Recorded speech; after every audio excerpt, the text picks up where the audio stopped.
Hello, good friends. Again, what a beautiful time, a glorious opportunity to continue sharing briefly about this book, The 21 Principles of Leadership Succession. We're planting a seed for the next generation of leaders. I want today to handle principle number 8. We've been moving on very well, and I hope that you are getting to understand a better process of leadership transition, succession. We need to understand that as we move to fulfill the transition or succession of leadership transition, then there are some things that are so important that can help us to understand on how to do these things. So the principle today says manage egos and emotions. It is very true that in any leadership succession plan, there's a lot of emotions, there's a lot of egos. First, from the people who are exiting from leadership, and two, from the people who feel are being left out by their leaders. We need to manage all these egos, because sometimes if they're not properly managed, they can overflow to the new leadership and cause a very big problem and dysfunction within that particular organization or church. Because succession in a church or in leadership is not just a logical or an administrative task. It is deeply emotional and relational transition.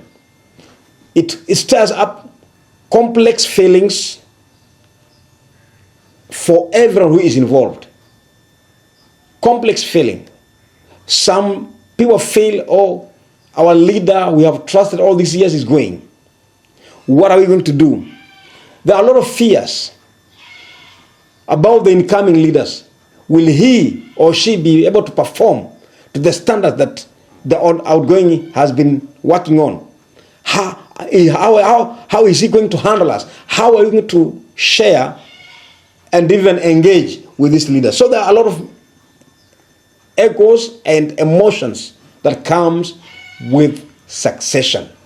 Therefore, we must be able to manage the egos and the emotions.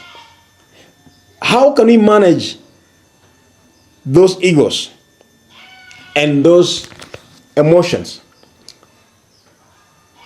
Egos always come into play during succession, both for the leader and even for the members. And that is why it's so important to communicate the message to the people very clearly and very adequately for them to understand. And to manage those egos, we must be able to know that we are dealing with human beings. We are dealing with some delicate beings. We are dealing with people who have been connected at some point in life. Therefore, it is important to manage those egos. We cannot change them, but we can manage them so that they don't cause a conflict or a problem between the incoming and the outgoing leadership. So, that is it. See you again on our next principle. Shalom and God bless you.